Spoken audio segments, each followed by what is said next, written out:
Venimos recorriendo la carta que el apóstol Pablo le escribió a Tito. Lo estamos haciendo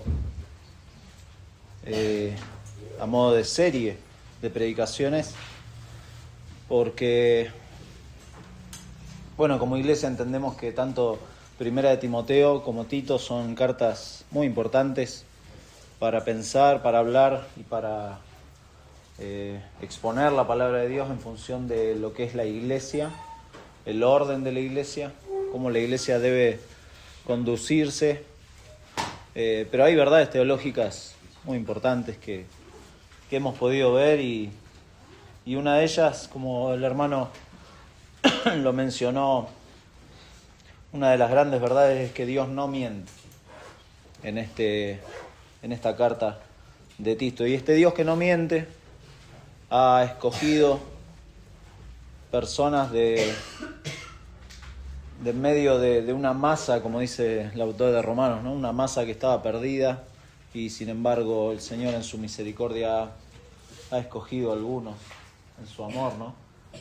Mostrándonos a Cristo, y eso es algo precioso porque esa realidad del Evangelio, como vimos en Tito, y es una de las verdades centrales, cuando el Evangelio realmente efectivamente es aplicado en el corazón del pecador, eso se traduce en vidas piadosas, en vidas que son transformadas, cambiadas.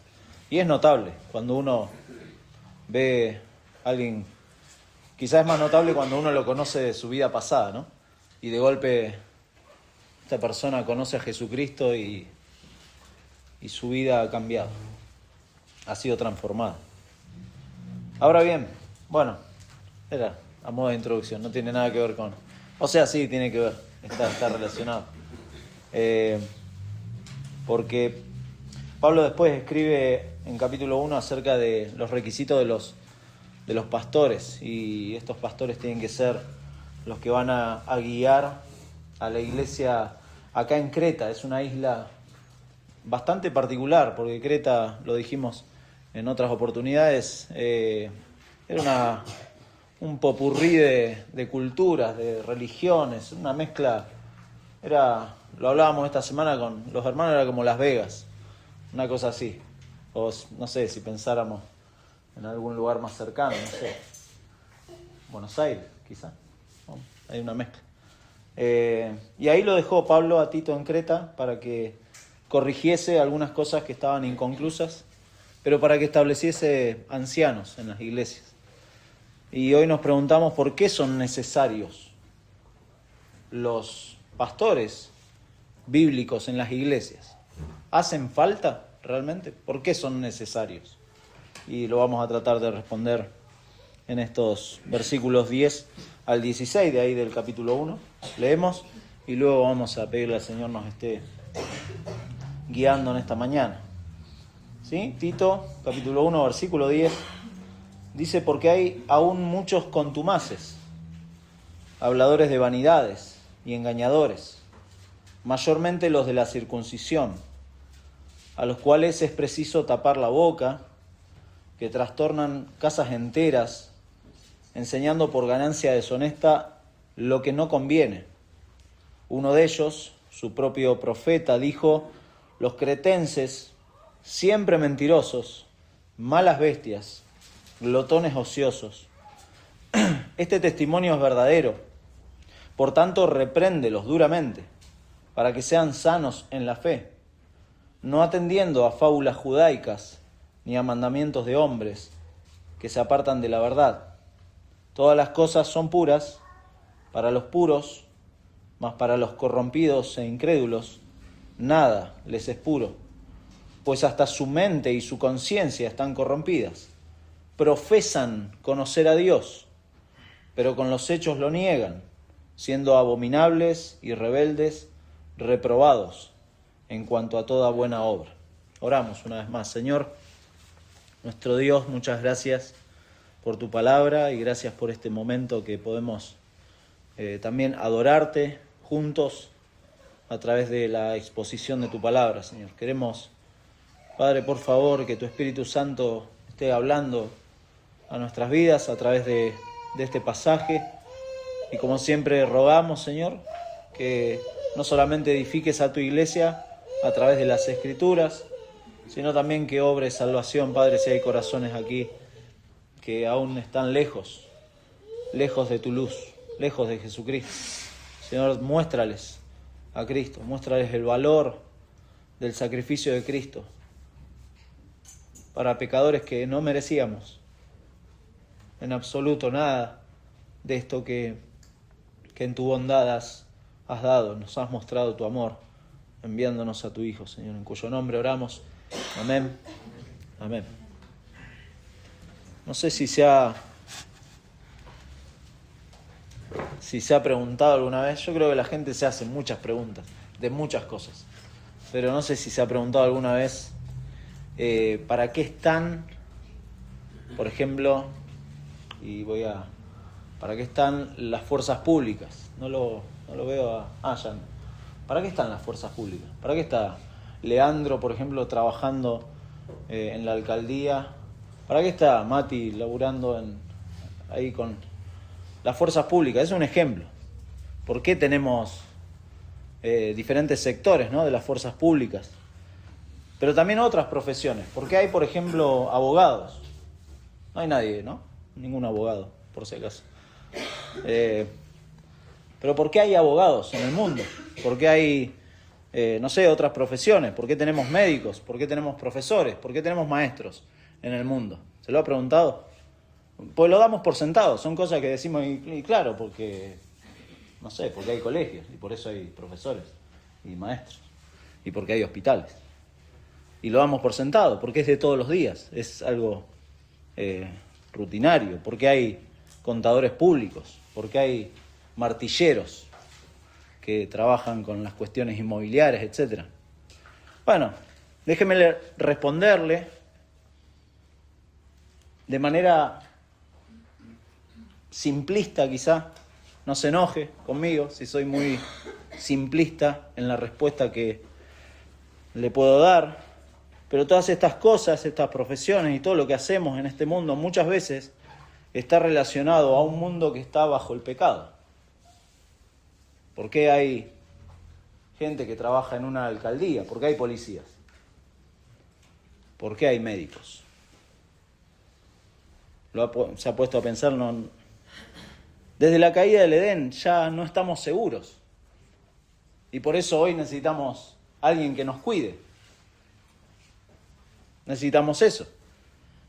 Necesitamos que nos mantengan en un resguardo porque nos sentimos amenazados y tenemos miedo desde la caída del Edén. Recuerda la escena, ¿no? Se dan cuenta de que han pecado y se esconden. Adán y Eva se esconden porque tienen miedo. Y por eso hoy necesitamos policías, en algunos lugares de más cantidad. Y necesitamos ser resguardados de esa manera. Necesitamos personas que establezcan leyes para poner límite a la maldad. Necesitamos personas que establezcan también conocimiento en cuanto a nuestro físico, en cuanto a nuestra anatomía. Los médicos hacen eso, estudian el cuerpo, pero estudian también las enfermedades. ¿Por qué estudian las enfermedades? Bueno, justamente a partir de la caída, la muerte entró en la historia y muchos tratan de evitar eso y las enfermedades atacan la vida de las personas. Entonces necesitamos médicos. Necesitamos personas incluso capacitadas para enseñar las cosas elementales. Necesitamos profesores y maestros que nos enseñen para que no aprendamos mal las cosas. Necesitamos contadores públicos para que lleven registros de nuestra economía, ¿no? Está todo relacionado con nuestro corazón caído, ¿no? Y este mundo que está caído. Necesitamos incluso hasta mediadores, los abogados, mediadores en conflictos. Es a causa del pecado. Ahora no estoy diciendo con esto, eliminemos a todos los profesionales. No. Pero estoy queriendo hacerlo pensar de que muchas de las cosas que diariamente vivimos, muchas veces no lo relacionamos con esta condición de este mundo y esta condición caída en la que vivimos. Hasta necesitamos martilleros públicos para que no nos estafen con un negocio inmobiliario, por ejemplo. Necesitamos. Y así podríamos pensar un montón de cosas que a causa de nuestro corazón caído se hacen necesarios en este mundo. Y de la misma manera, Dios ha puesto en las iglesias a ciertos hombres para enseñar la palabra de Dios. ¿Por causa de qué? De nuestro corazón caído y de la necesidad de exponernos a la palabra de Dios y a la verdad de Dios, porque hace falta. Y de esa manera, ¿por qué son necesarios pastores bíblicos en las iglesias? Porque justamente Dios llama a ciertos hombres para que con ciertos requisitos guíen al pueblo de Dios en este mundo caído. Por eso la vida, lo vimos el domingo pasado, la vida familiar, la vida íntima, su personalidad, el carácter de esta persona, su fidelidad a la doctrina bíblica, deben tener ciertas características que ayuden a estos hombres a guiar a un pueblo que necesita escuchar la verdad de la palabra de Dios. Y así como podemos pensar en diferentes roles en este mundo, también es válido preguntarse por qué son necesarios pastores en las iglesias. ¿Acaso las iglesias no se podrían manejar sin pastores? No, evidentemente no, porque Pablo dejó a Tito en Creta para corregir lo deficiente y establecer ancianos en cada ciudad. Y en estos versículos, Pablo da razones suficientes a Tito para esta tarea, que en versículo 5 dice deficiencias, cosas inconclusas, posiblemente pecados para corregir. Pero principalmente había falta de hombres que guíen, que enseñen, que se comprometan en la obra, que se comprometan con la palabra de Dios. ¿Por qué se necesitan pastores así? Lo primero que dice Pablo ahí es porque hay muchos contumaces. No unos pocos, muchos contumaces. Y cada vez más. ¿Sabe por qué hay cada vez más de esta clase de personas que va a describir y ahora lo vamos a ver? Acá hay una responsabilidad doble. Primero porque hay gente que se le ocurre cualquier cosa y empieza a enseñar cualquier cosa. Y son responsables. Son rebeldes a Dios y enseñan lo que se les ocurre. Pero por otro lado, la otra dirección es que hay personas que los escuchan y que son responsables. Son responsables de escuchar y de dejarse engañar por estos falsos maestros. Les dan una plataforma para extender sus errores. Y entonces, así pasa como los políticos, ¿no? Los aplauden, los vitorean, los votan. Después se quejan, ¿no? Como los políticos. Después se quejan, pero en principio son responsables también, por supuesto. En 2 de Timoteo, se los leo rapidito, capítulo 4, Pablo da en esta epístola pastoral también el mismo sentido, pero marca algo muy importante, que es acerca de este tiempo.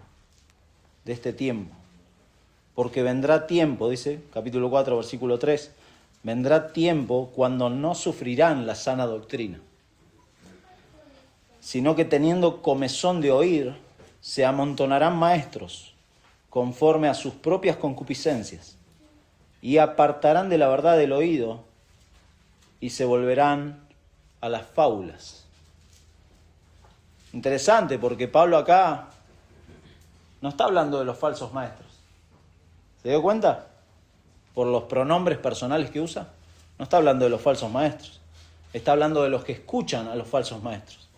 Vendrá tiempo cuando no sufrirán la sana doctrina. ¿Quiénes? Los que escuchan.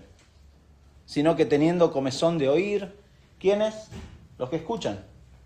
Se amontonarán maestros, claro, conforme a sus propias concupiscencias. ¿Las concupiscencias de quiénes? De los que escuchan. Los deseos carnales de los que escuchan. Y apartarán la verdad, el oído. ¿De quiénes? De los que escuchan. Y se volverán a las fábulas. Por eso la idea de nuestro pasaje de hoy, para ir avanzando, es que la iglesia, cualquier iglesia local, que dice ser sana en su doctrina, necesita la dirección y el pastoreo de ancianos bíblicos, así como cada creyente debe ser sano en la fe. Esto no es solamente un tema de los pastores, sino que también cada creyente tiene la responsabilidad de ser sano en la fe. Por eso vamos a ver qué razones da Pablo. En primer lugar, muestra las características de estos falsos maestros. En segundo lugar, cómo actúan. En tercer lugar, cómo manejarnos con ellos. Y en cuarto lugar, Pablo termina haciendo una especie de evaluación, una conclusión acerca de este tema. Veamos en primer lugar las características. Fíjese que dice porque, versículo 10, porque hay muchos, hay aún muchos. El porque ese está relacionado con versículo 9. El versículo 9 dice que el pastor tiene que ser retenedor de la palabra fiel, tiene que exhortar con sana enseñanza, tiene que convencer a los que contradicen, porque, y esta es la razón, hay una necesidad muy clara, porque hay muchos contumaces, habladores de vanidades y engañadores. En primer lugar, contumaz, bueno, no es una palabra que usamos normalmente, ¿no? Andamos por la calle y vemos a alguien, no sé, medio sacado y le decimos, ¿qué contumaz? Que nos van a mirar y van a decir, ¿qué está diciendo? Bueno, contumaz obviamente es una palabra del español quizá un poco más antiguo. La Biblia de las Américas lo traduce como rebelde, directamente, rebelde. Es alguien que está permanentemente en contra de toda autoridad. Es alguien, un rebelde sin causa, diríamos. Antes era los rebeldes sin causa. ¿Es muy viejo eso? ¿Rebelde sin causa? Sí, ¿no? Alguien que no es sumiso, alguien que va en contra de la palabra de Dios. Va en contra de la palabra de Dios porque la palabra de Dios es la que santifica, es la que nos expone, nos muestra nuestro pecado y es la que busca santificarnos. Y entonces estos contumaces son los que se oponen, no tienen un interés en crecer en santidad. De hecho, se usa esta palabra en versículo 6 para hablar de los hijos de los pastores, que no tienen que ser rebeldes en este sentido, contumaz. Es la misma palabra.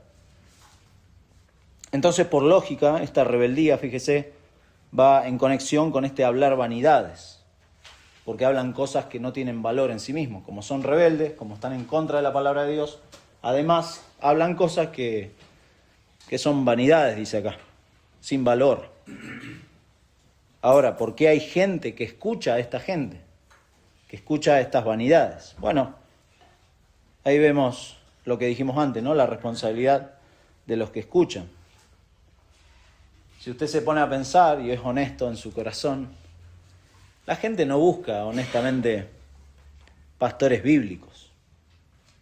Normalmente no se busca personas de este calibre. ¿Qué tipo de personas se buscan? Se buscan personas populares, pastores que les escuche, pero una escucha media pasiva, que predique bonito, que predique cositas motivacionales, lindas, según los criterios propios, que sean buenos consejeros, pero consejeros tranqui.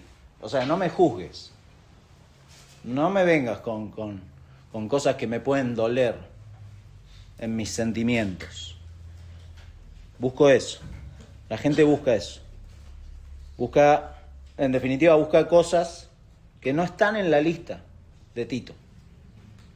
Cosas que no están ahí, en la lista de Tito, ni tampoco en 1 Timoteo 3. Usted se acuerda, ¿no? El requisito indispensable en todo esto es que estos pastores sean irreprensibles. Pero al contrario de eso, lo que hace normalmente la gente es buscar, como dijo el Martín Fierro, palenque donde rascarse. Una persona que, bueno, me dijo algo, no me gustó, voy a otro fulano, a otro pastor. Hay mucha gente así, que lamentablemente No le gusta algo en una iglesia, se va a otra y a otra y a otra y así. Se la pasa la vida paseando por iglesia porque busca palenque donde rascarse. El viejo Vizcacha era ese. ¿Lo leyeron al Martín Fierro? Esto es un paréntesis. Paréntesis literario se llama. ¿No leyeron al Martín Fierro? Léanlo, hay cosas muy interesantes. Es un hombre incrédulo, ¿no? Pero parecía el profeta de los cretenses. Decía verdades, decía cosas ciertas. Estos falsos maestros acá tienen cierto conocimiento, hablan lindo, pero no dicen nada. Por eso dice, hablan vanidades. Y encima llevan a las personas a creer algo que no es cierto. Por eso agrega que son engañadores. Hay personas que hablan mayormente de sentimientos, de emociones, de sensaciones, de pensamientos. Se dejan guiar por estas cosas, pero no hablan de nada. O sea, es humo, no es nada. Por ejemplo, hay quienes le tienen miedo, no sé si ha visto personas que le tienen miedo a que se le cruce un gato negro. En estos días, con todo el tema de Halloween y qué sé yo, mucha gente andaba media... le tienen miedo a lo que diga en el diario el horóscopo, la parte del horóscopo. ¿Se ha puesto a leer el horóscopo alguna vez? No es pecado, ¿eh? Pecado es creerle al horóscopo, eso sí. Pero léalo, es muy entretenido. Dice cosas muy... No sé si sigue apareciendo. ¿Siguen haciendo eso?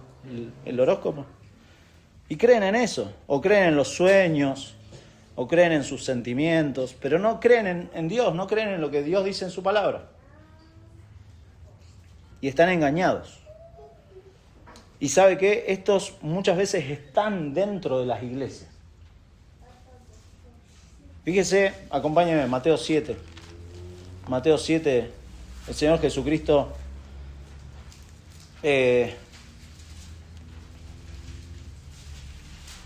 describe de manera precisa a estas personas. Mateo capítulo 7.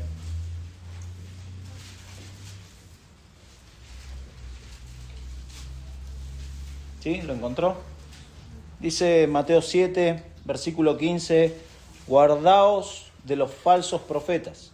Es un imperativo, esto es algo obligatorio. Guardaos de los falsos profetas, que vienen a vosotros como vestidos de ovejas, pero por dentro son lobos rapaces. Así los describe el Señor Jesucristo, como lobos.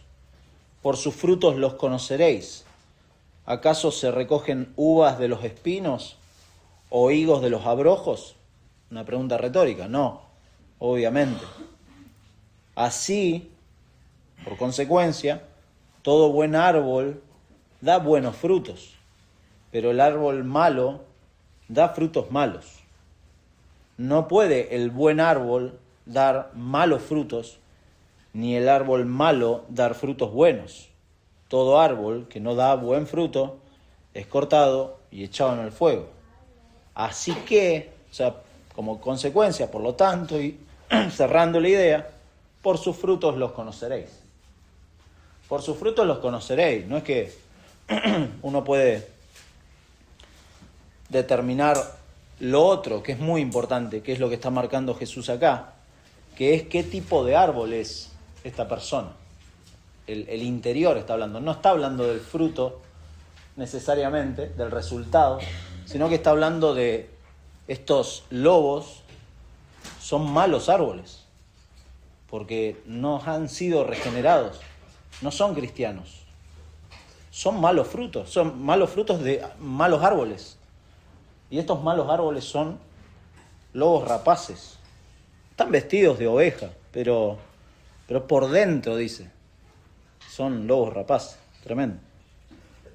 Ahora, yo me preguntaba cuando leí este pasaje, ¿el lobo sabe qué es lobo? Un animal, un perro, un gato, ¿sabe qué es gato?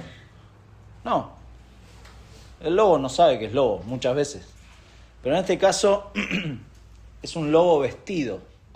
O sea que tiene alguna... El Señor está usando una imagen bastante, parece como cómica, porque está diciendo, este lobo hasta se sabe vestir de oveja. tiene como una conciencia de sí mismo de que sabe que es lobo. Pero en ocasiones no saben que son lobos. Estos falsos maestros, de hecho, Pablo le escribe a Timoteo y le dice, creo que hoy lo leímos, capítulo 3 de 2 de Timoteo, versículo 13, dice: mas los malos hombres y los engañadores irán de mal en peor, engañando y siendo engañados. O sea, estas personas muchas veces no saben que son falsos maestros y están engañando y están siendo engañados pasivamente. Satanás también se encarga de engañar a las personas para mantenerlos en una falsa doctrina, en una falsa enseñanza. No saben. Y acá agrega Pablo, mayormente esta gente son los de la circuncisión, dando a entender que muchos de estos, aparentemente son de los judaizantes, porque incluso dice circuncisión, haciendo referencia a ceremonias de los judíos y a las leyes de los judíos. Más adelante le va a decir, ¿no? Ahí en capítulo 1, versículo 14, no atendiendo a fábulas judaicas. Esta gente estaba hablando de estas cosas. Capítulo 3, versículo 9, de nuevo el consejo a Tito: evita las cuestiones necias y genealogías y contenciones y discusiones acerca de la ley. O sea que son mayormente de la circuncisión, judaizantes, ¿no? Por tanto, esta gente no son creyentes verdaderos. No lo son. Querían agregar cosas del judaísmo. Querían agregar obras al Evangelio de Jesucristo. Y eso no se puede. En Gálatas dice Pablo que la gente que predica otro evangelio es anatema, es alguien que es maldito de Dios. No tiene nada que ver. Hoy se agregan otras cosas. Hoy hay gente que peregrina a algún lugar, a Luján, no sé, o hace las rogativas, o buscan tener manifestaciones del Espíritu, de hablar en lenguas, o de reírse, o de caerse tumbados. Y a eso le agregan al evangelio, y nada que ver. O sea, eso no tiene nada que ver con el evangelio. En este caso, añadían ceremonias, tradiciones. Por eso es importante ver qué características en primer lugar, pero en segundo lugar, cómo actúan, versículo 11. A los cuales, es lo primero que dice, antes de hablar de cómo actúan, Pablo dice que es preciso tapar la boca de esta gente. Y esto es importante porque la palabra preciso es obligatorio. Hay que silenciar a esta gente, porque hacen daño. No hay que darle lugar, no, de ninguna manera. El tono de Pablo acá no es de ninguna manera un tono tolerante, tranqui, no es amistoso con este tipo de cosas que, como dijimos, distorsionan el evangelio. No hay que ponerse en amistoso con las personas que distorsionan el evangelio. Es muy grave. Es muy grave. ¿Por qué razón? Acá da dos razones Pablo de que no tienen que actuar de manera amorosa o no. Dice, en primer lugar, trastornan casas enteras, dice. Y enseñan por avaricia, por ganancia deshonesta. Trastornar, alguien que trastorna es alguien que derriba, es volcar. El término habla de volcar, de destruir. Tiene el sentido de dar vuelta a todo. No sé si alguna vez, si le pasó, lo lamento, si le entraron a robar en su casa. ¿Le han entrado a robar? Si le ha pasado, usted sabe. Esos trastornan casas enteras. Dan vuelta a todo. Y no les importa nada. Llegan con cierta actitud, pero son personas que trastornan. Y es interesante porque trastornan casas, dice. No se presentan, por ejemplo, un día domingo a querer enseñar delante de toda la congregación. Trastornan casas, porque van casa por casa. No se presentan delante de la iglesia porque saben que la iglesia los puede confrontar, se pueden ver intimidados. la iglesia reunida los puede enfrentar. En cambio, van de casa en casa, de manera selecta, para confundir a los cristianos que son más débiles y que no pueden ser defendidos por hermanos quizás más maduros. Por eso trastornan casas. Muy interesante cómo actúan, ¿no? Tengan cuidado. Tengan cuidado. Logran su objetivo, ¿no? Hay algunas sectas que hacen eso. No le dan... Hay algunos que llegan y golpean la mano de la casa, ahí en la puerta de la casa. Pero otros quieren entrar a la casa. Y es una estrategia eso. No es tan sencillo. Son gente inteligente. Saben cómo engañar a la gente. Con la excusa quizá incluso de tener comunión. Muchas veces las personas terminan en conversaciones confusas que los llevan a dudar o los llevan al error. Tengan cuidado. No sea sonso, como decimos. Tengan cuidado. Hoy esto también se mete incluso en las casas a través de algo que hemos dejado entrar a nuestras casas, lamentablemente, que son las redes sociales. Eso también trastornan casas enteras. Esa gente que a través de las redes empieza a enseñar cualquier cosa. Y las personas consumen esto sin cuestionar. Sí cuestionan la enseñanza muchas veces de la iglesia local, pero a estos que trastornan las casas no los cuestionan, porque son amistosos, vienen a tomar unos mates, son bastante piola, pero es peligroso. Es peligroso. No estoy diciendo que está mal escuchar cosas en las redes sociales, no estoy diciendo que vea alguna buena predicación en YouTube, eso no está muy bien. Pero hay que saber indagar, hay que saber verificar, saber qué estamos escuchando. Porque como dijimos antes, el charlatán es el culpable, pero también el que escucha, ¿no? Hay una doble vía de responsabilidad.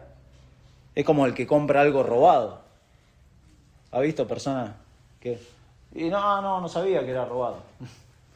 Te lo vendieron era una ganga eso. Pero es responsable. El ladrón que robó y el que compra lo robado es responsable. Sumamente responsable. Pues la avaricia, ¿no? Lo lleva a la gente incluso a darle todo al engañador. Y por eso acá dice, enseñan por ganancia deshonesta, lo que no conviene, así actúan. Y de hecho continuaban, fíjese, el patrón de los cretenses. Versículo 12, ahí Pablo los describe a los cretenses a través de su propio profeta, dice, que dijo, y él cita, los cretenses siempre mentirosos, malas bestias, glotones ociosos. Es una descripción media cómica, pero es durísima lo que dice Pablo. Aparentemente se cree que fue un poeta que se llamaba Epiménides el que escribió esta frase. Pablo la cita. Era un poeta cretense que era conocido por ser un maestro itinerante, andaba de pueblo en pueblo enseñando, era milagrero también, decían que hacía milagros también, era súper interesante el muchacho, y fue el que dijo esta frase que cita Pablo. Lo interesante es que este era uno de ellos. Esto es muy interesante porque no es lo mismo, ¿no?, que un extranjero hable mal de otro país. Como se acostumbra a veces hablamos mal de otros países. Pero acá el caso es un cretense que habla de su mismo país y de su misma gente. Es como, yo me acordaba, los más jóvenes no se van a acordar, ni lo conocieron seguramente, pero si tienen algunas décadas, a Tato Bores, no sé si... Bueno, Tato Bores era un monologuista, él daba monólogos acerca de la política argentina y hablaba, pero usted si lo busca se va a dar cuenta que dice un montón de verdades. Y lo más interesante es que era un argentino hablando de Argentina. Bueno, acá pasa lo mismo. Este cretense está hablando de los cretenses. Y Pablo dice incluso y afirma, este testimonio es verdadero. O sea, tiene razón, eso está diciendo Pablo. Este profeta de ustedes tiene razón, no está exagerando. Este testimonio es verdadero. Los cretenses realmente eran conocidos de esta manera. Y los falsos maestros continuaban teniendo el mismo carácter. Continuaban mostrando con sus acciones lo mismo. En primer lugar, eran mentirosos. O sea, alguien que no habla la verdad, obviamente. En Primera de Juan, se lo busco rapidito, Primera de Juan usa muchas veces esta palabra para hablar de la mentira. ¿Qué hace un mentiroso? Bueno, dice Primera de Juan 1:10, si decimos que no hemos pecado, le hacemos a él mentiroso, y su palabra no está en nosotros. Capítulo 2, versículo 4, el que dice, yo le conozco, y no guarda sus mandamientos, el tal es mentiroso, y la verdad no está en él. Versículo 22, ¿quién es el mentiroso? Sino el que niega que Jesús es el Cristo. Este es anticristo, el que niega al Padre y el que niega al Hijo también. Capítulo 4, versículo 20 dice, si alguno dice, yo amo a Dios y aborrece a su hermano, es mentiroso. Pues el que no ama a su hermano, a quien ha visto, ¿cómo puede amar a Dios a quien no ha visto? Y finalmente en capítulo 5, versículo 10 dice, el que cree en el Hijo de Dios tiene el testimonio en sí mismo. El que no cree a Dios le ha hecho mentiroso, porque no ha creído en el testimonio que Dios ha dado acerca de su Hijo. Mentirosos, malas bestias. Esto es una figura de lenguaje que usa Pablo para hablar de un animal indomable. No sé si han domado algún caballo, yo no lo he hecho, no se preocupe. Pero aquellos que quizá saben de eso, saben que hay animales que son indomables, que no hay vuelta. No sé qué tienen que hacer. No, nunca he preguntado qué hacen con un animal que no lo puedes domar. Bueno, estos eran de esa manera, eran irracionales, no tienen ya control. Glotones ociosos, personas que viven para sus placeres. No solamente habla de la glotonería de la comida, sino que viven para sus placeres, se jactan de sus cosas, de estar súper ocupados, pero en realidad el ocio en sus vidas los lleva a pecar y a afectar a otros. De eso está hablando. Por eso, en tercer lugar, debemos saber cómo manejarnos con ellos. ¿Cómo nos manejamos?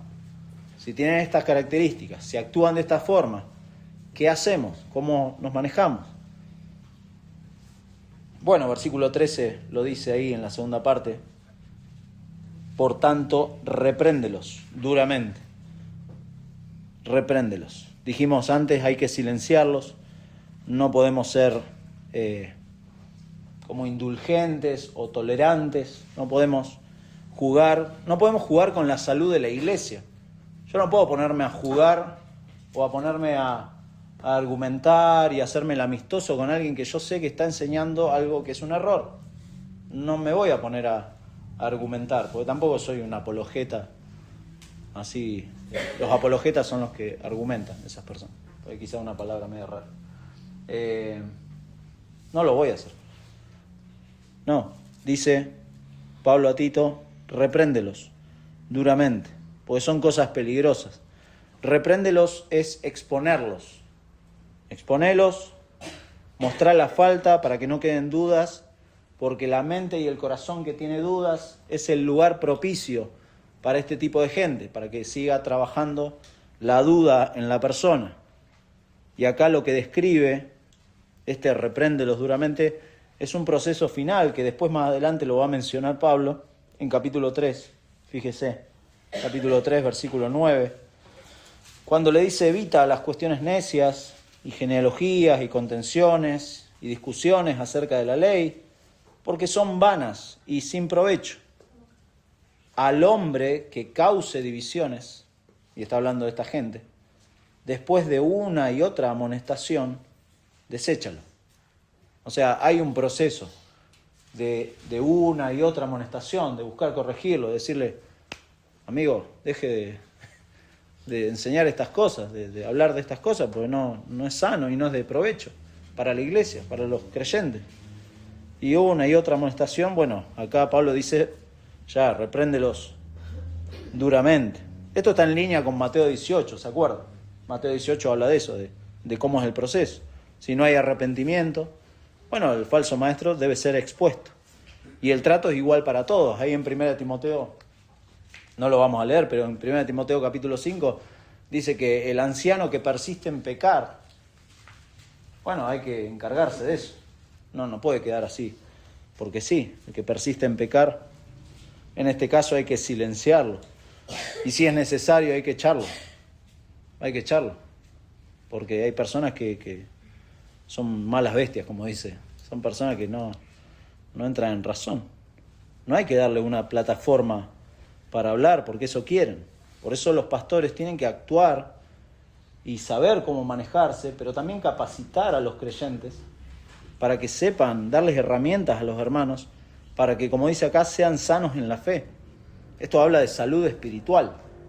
Sean sanos en la fe. Ahora, ¿quiénes son estos que tienen que ser sanos en la fe? Bueno, parecería que habla de los falsos maestros. Pero la oración en el original apunta más a pensar al resto de los creyentes. Ellos tienen que ser sanos en la fe y no los falsos maestros, pues ya se han ido de mambo, como diríamos, se fueron, derraparon. Debemos tapar la boca de los lobos para cuidar a las ovejas.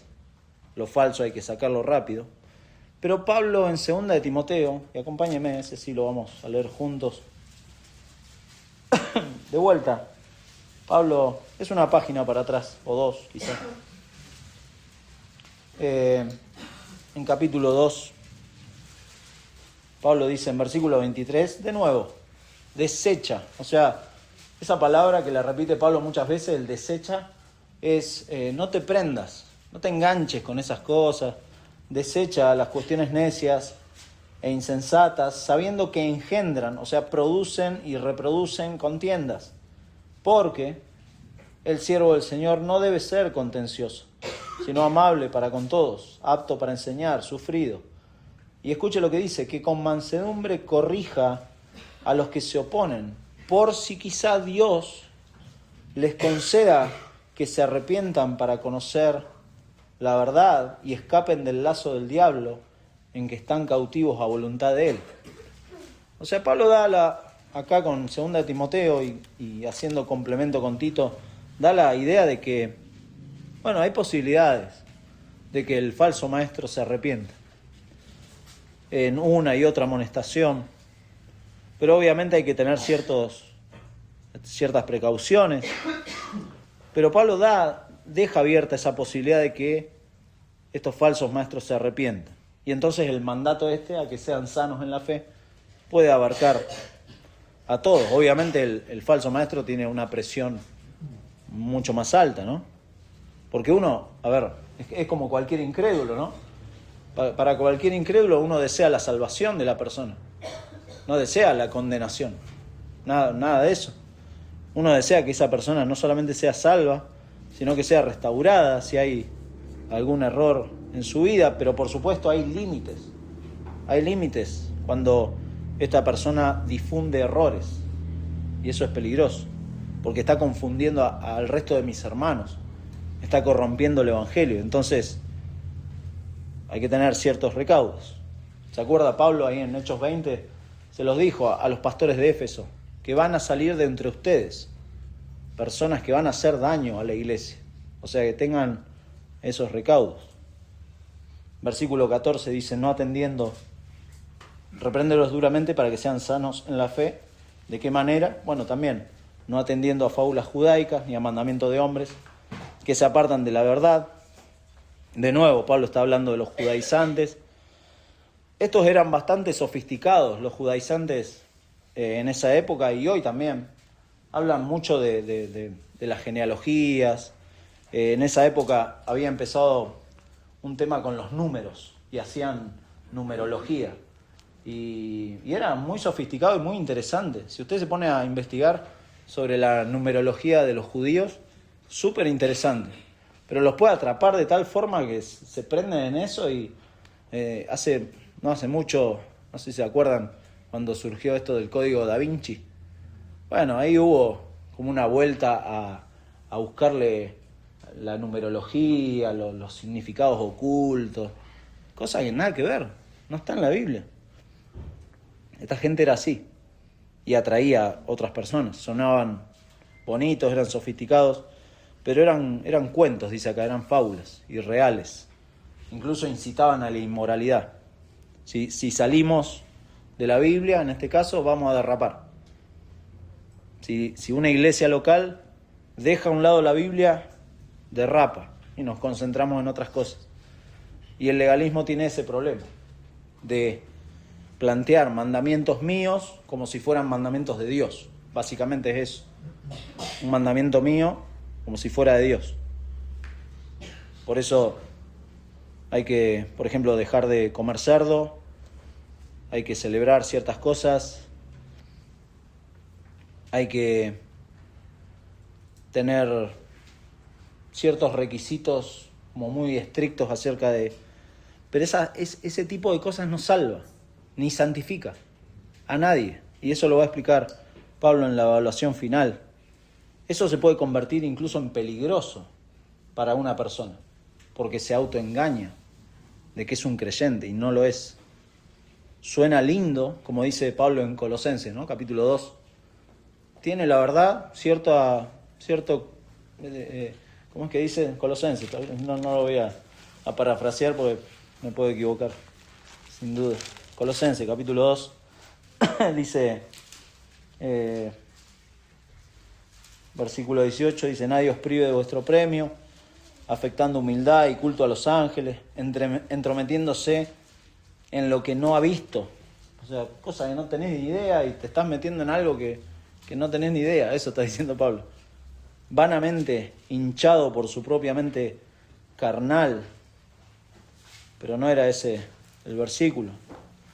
Versículo 23 dice: tales cosas tienen a la verdad cierta reputación de sabiduría en culto voluntario, en humildad y en duro trato del cuerpo, pero no tienen valor alguno contra los apetitos de la carne. O sea, podés hacer un montón de cosas externas, pero no ayudan a matar el pecado que tenemos dentro. No ayuda para nada. ¿Sabe por qué? Porque el problema nuestro no es externo. No es que usted tiene que empezar a venir a la iglesia para que Dios lo mire más mejor. No lo va a ver así Dios. El problema está dentro, el problema está en nuestro corazón. Por eso estos falsos maestros fueron, incluso fíjese lo que dice, fueron expuestos a la verdad. Porque dice: mandamientos de hombres que se apartan de la verdad. Es decir, esta gente estuvo expuesto a la verdad del Evangelio, pero estos se apartan de la verdad, rechazan el Evangelio. Esto es tremendo, porque el problema está adentro, en nuestro corazón. Y la evaluación final que Pablo hace en versículos 15 y 16 nos lleva a preguntarnos, y espero que se haya convencido de por qué es necesario que las iglesias locales tengan pastores, no uno, sino una pluralidad de pastores, como hemos visto en otra ocasión. Y lo dijimos, por la gran cantidad que ha habido a lo largo de la historia, que hay al presente no se da una idea la cantidad de falsos maestros que hay. No se da una idea. Levanta una piedra y encuentra uno. Impresionante. Y ¿sabe qué? Va a seguir habiendo. Van a seguir apareciendo. No es que se va a cortar esto. Van a seguir apareciendo. Porque rechazan la verdad de Dios.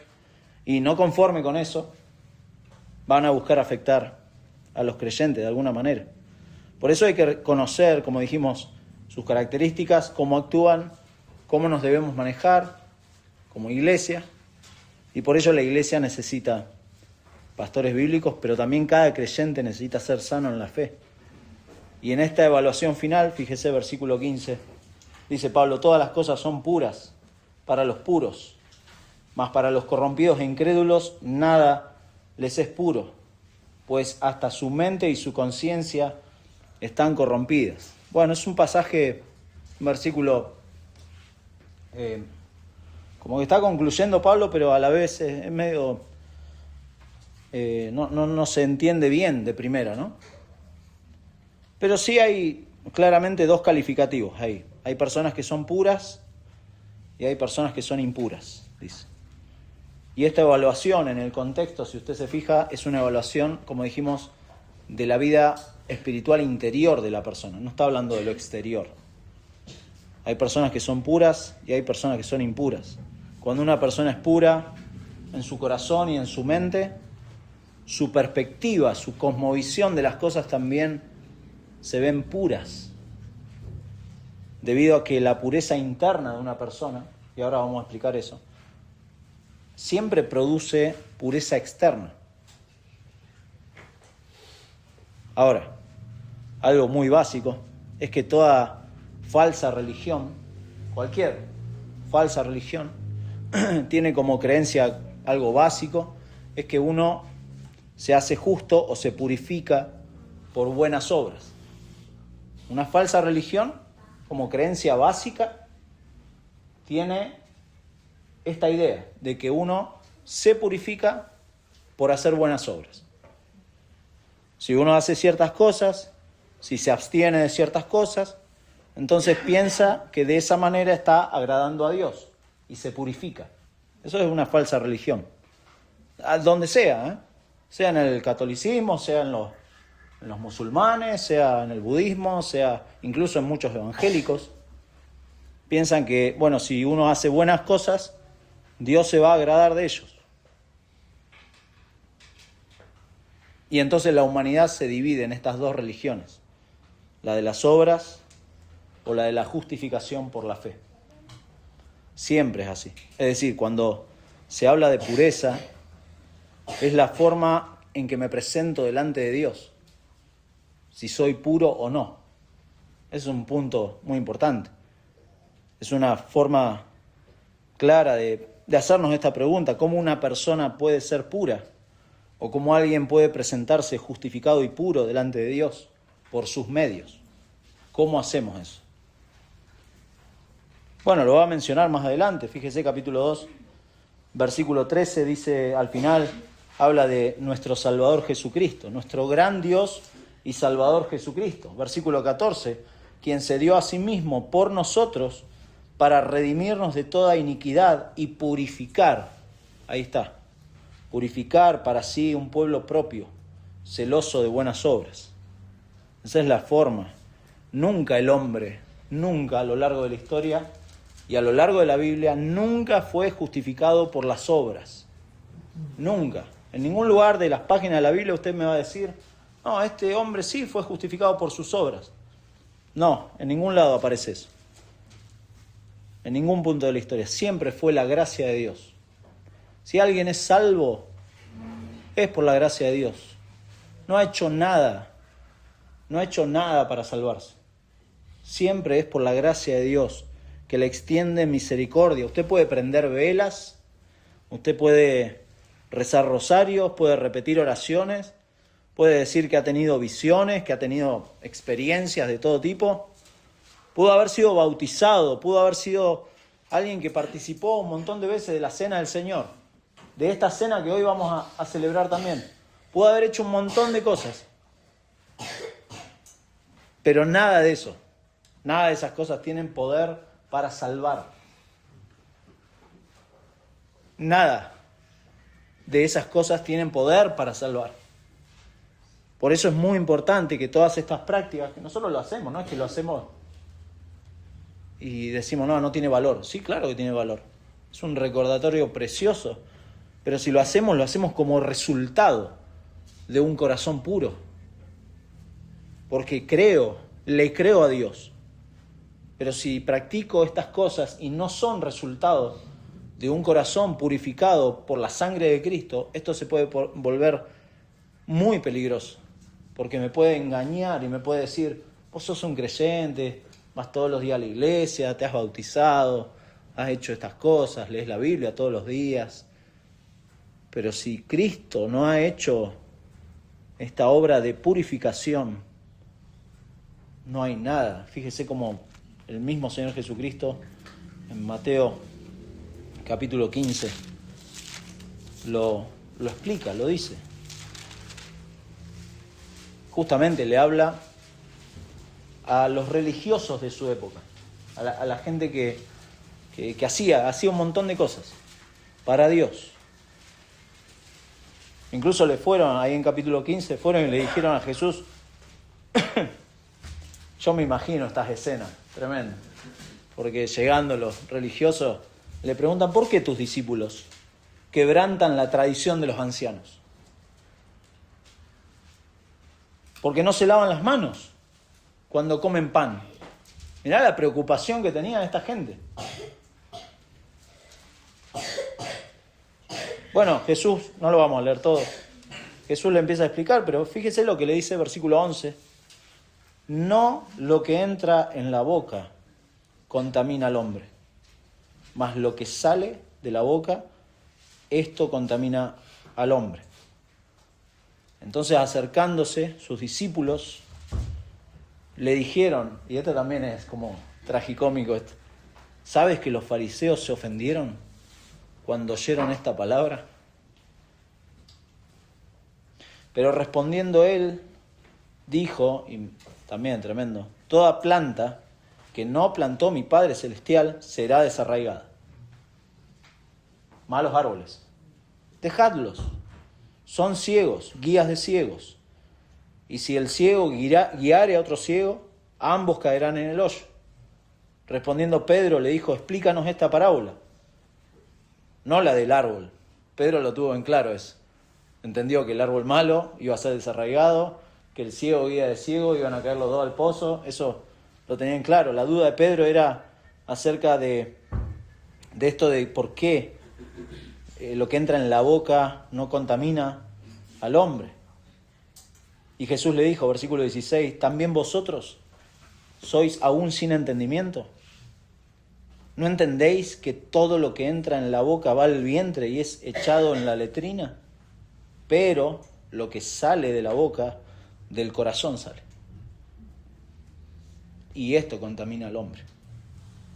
Porque, y da la razón, porque del corazón salen los malos pensamientos, los homicidios, los adulterios, las fornicaciones, los hurtos, los falsos testimonios, las blasfemias. Estas cosas son las que contaminan al hombre. Pero el comer con las manos, vuelve a la pregunta de los fariseos, ¿no? El comer con las manos sin lavar no contamina al hombre. Lo externo no modifica la pureza o la impureza de alguien, no lo modifica en absoluto. Y Jesús lo explicó con claridad, una persona está corrompida espiritualmente por la condición de su corazón, por su pecado interior, no por las cosas externas como comida, no, pues comí algo, no voy a decir cualquier cosa, comí carne en el Viernes Santo y está muy bien. Está mal que no me haya invitado, pero está muy bien. Pero eso no modifica, el punto es este, y les voy a leer, después anótelo en Ageo, profeta Ageo, habla de esto y dice en capítulo 2, versículo 11, dice, así ha dicho Jehová de los ejércitos. Pregunta ahora a los sacerdotes, a los religiosos, acerca de la ley, diciendo, si alguno llevare carne santificada en la falda de su ropa, y con el vuelo de ella tocare pan o vianda o vino o aceite o cualquier otra comida, ¿será santificada? Y respondieron los sacerdotes y dijeron, no. Y dijo Ageo, el profeta, si un inmundo, o sea una persona inmunda, a causa de cuerpo muerto, que era una ley que tenían los judíos, ahí en Números 19, hablaba de una persona que si tocaba un cadáver de otra persona o de algún animal, quedaba inmundo. Si un inmundo a causa de cuerpo muerto tocare alguna cosa de estas, ¿será inmunda? Y respondieron los sacerdotes y dijeron, inmunda será. Y escucha lo que Dios responde a través de Ageo. Y respondió Ageo y dijo, así es este pueblo. Y así es esta gente delante de mí. dice Jehová, y asimismo toda obra de sus manos, y todo lo que aquí ofrecen es inmundo. ¿Cuál era el problema ahí? Bueno, lo dijimos, el problema interior. La inmundicia que por un acto externo no puedo modificar. No puedo. Si uno es inmundo, lo profana todo. Cristo lo dijo, ¿no? Son sepulcros blanqueados. Los ritos externos no me sirven, no me purifican. Solo Cristo puede hacer eso. Solo Cristo puede purificar al pecador. Por eso el falso maestro que describe acá queda muerto espiritualmente, está podrido por dentro, no tiene a Cristo, no es un creyente, no tiene a Cristo. Incluso su evaluación del pecado, cómo piensa acerca del pecado, es incorrecta. Por eso dice que su mente y su conciencia están afectados, porque piensa mal de todo,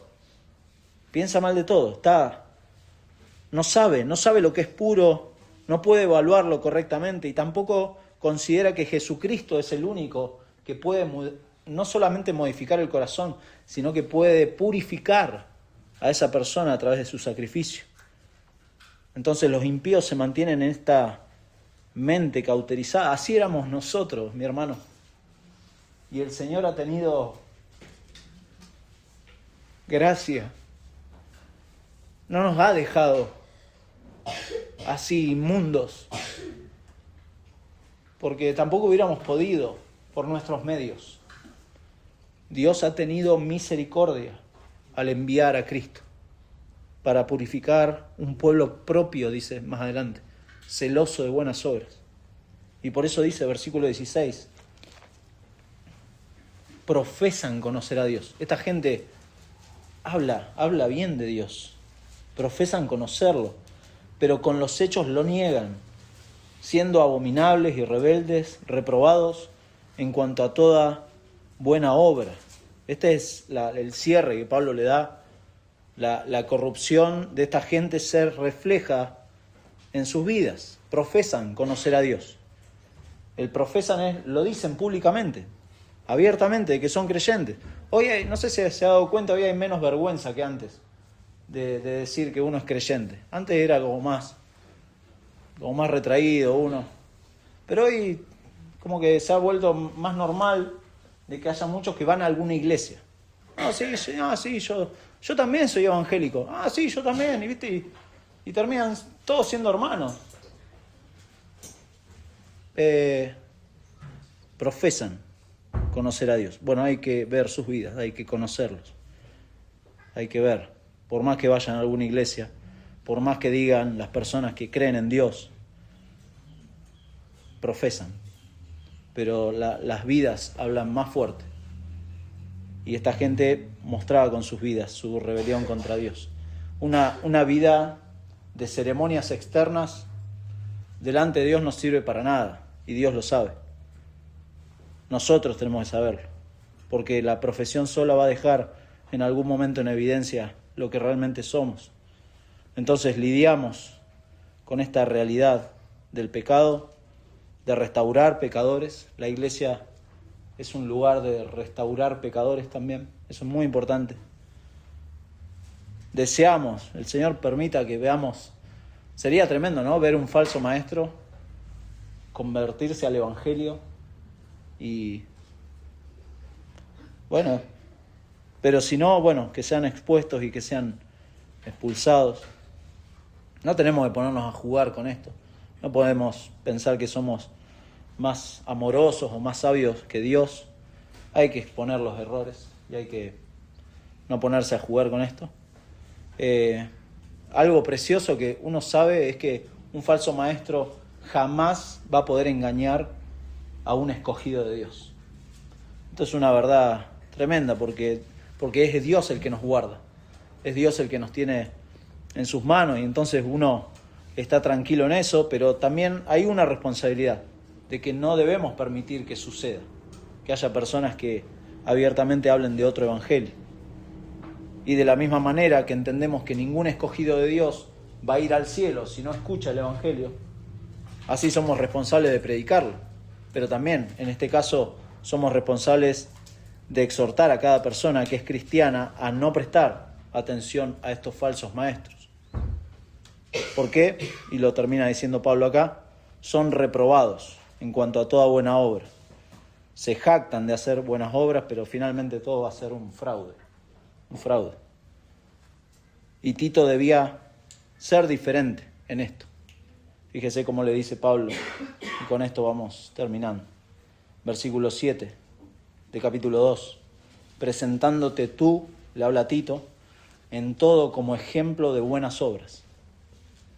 En la enseñanza, mostrando integridad, seriedad, palabra sana, irreprochable, etc. Versículo 14 habla de la obra de Cristo, quien se dio a sí mismo por nosotros para redimirnos de toda iniquidad y purificar para sí un pueblo propio, celoso de buenas obras. O sea, las buenas obras están ahí. Pablo no está diciendo que no hagamos buenas obras. Capítulo 3, versículo 1, recuérdales que se sujeten a los gobernantes y a las autoridades, que obedezcan, que estén dispuestos a toda buena obra. De nuevo, capítulo 3, versículo 8, palabra fiel es esta, y en estas cosas quiero que insistas con firmeza para que los que creen en Dios, los creyentes, procuren ocuparse en buenas obras. Y versículo 14, capítulo 3, y aprendan también los nuestros, hablando de una iglesia local, a ocuparse en buenas obras para los casos de necesidad, para que no sean sin fruto. Muy importante. Dios quiere que hagamos buenas obras, pero Dios quiere que hagamos buenas obras como resultado de lo que Cristo ha hecho en nuestras vidas. Si es al revés, le estamos errando. Si lo que hacemos no es para la gloria de Dios y para honrar el Evangelio, le estamos errando. Lo más terrible de todo esto es estar, como estaban estos falsos maestros, cerca de la verdad. Estuvieron cerca, pero no la tenían a la verdad. No se humillaron ante la verdad, no reconocieron que por sus medios nadie puede salvarse. Estaban cerca de la verdad. Y Satanás engaña, mi hermano, Satanás engaña de esta forma, manteniendo cerca de la verdad a la gente, pero no llevándola realmente a Cristo. Afirman incluso verdades del Evangelio, pero no, están cerca de la verdad. ¿Y sabe cuál es la diferencia? Le agregan obras. Un pequeño porcentaje de alguna obra. Y dicen, no, yo soy cristiano porque creo en esto, y parece que afirman las verdades del Evangelio, pero le agregan un pequeño porcentaje de alguna obra, y uno termina diciendo, no, esta gente no es un creyente, porque cualquier cosa que deforma el Evangelio deforma nuestra fe, mi hermano. Si un maestro de las Escrituras no le anima a escudriñar las Escrituras, aléjese de esa persona. Aléjese, pues posiblemente no sea un hombre de Dios. Pero si usted ha sido expuesto a la verdad y Dios por medio de su Espíritu Santo le ha hablado a su vida, no endurezca su corazón. No, por favor, no endurezca su corazón delante de Dios. Si usted es creyente, amén, porque usted es creyente no por sus obras, sino por la obra de Cristo. Solamente por eso. Pero si usted es creyente, siga obedeciendo al Señor, siga gozándose en esta salvación tan grande que nos ha regalado, esta salvación por gracia. Pero si usted no es creyente, y acá me quiero detener un minuto, le pido por favor, deje de confiar en usted. Deje de tener al Señor Jesucristo como un añadido a su vida. No. El Señor quiere ser Señor de su vida. Él quiere todo de usted. No quiere un día a la semana, no quiere ciertos rituales, no quiere ciertas ceremonias, quiere toda su vida. Deje de confiar en usted, deje de confiar en su trayectoria, en sus méritos, en sus obras de caridad. Deje de confiar en lo buena gente que es. Soy un buen ciudadano, no le hago mal a nadie. No, le hace mal a Dios al rechazarlo. Y corra a la cruz de Jesucristo. Este es el tiempo. Después no va a haber tiempo. Cuando el Señor regrese, va a regresar sin relación con el pecado, para hacer justicia. Este es el tiempo de ir a Jesucristo, de ir a aquel lugar en donde todo pecador, realmente esto es una realidad tremenda, la cruz le muestra al pecador su incapacidad de salvarse. Lo inútil que somos, lo perverso que somos, eso nos muestra la cruz de Cristo, pero también nos muestra el gran amor de Dios al darnos a su Hijo y darnos a entender de que solamente en Cristo podemos tener verdadera vida.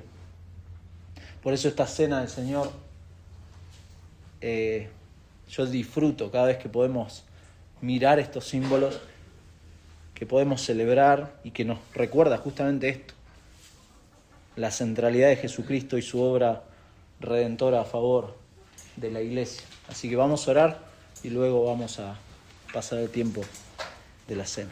Oramos. Señor, te damos muchas gracias por tu palabra, por las advertencias que tenemos en tu palabra, pero también gracias por las razones que nos das acerca de esta necesidad de que en nuestra iglesia local y en cada iglesia local que conocemos, iglesias sanas que están predicando tu palabra, Señor, tú estés levantando hombres, estableciendo hombres fieles que quieran seguir predicando con fidelidad tu evangelio, Señor.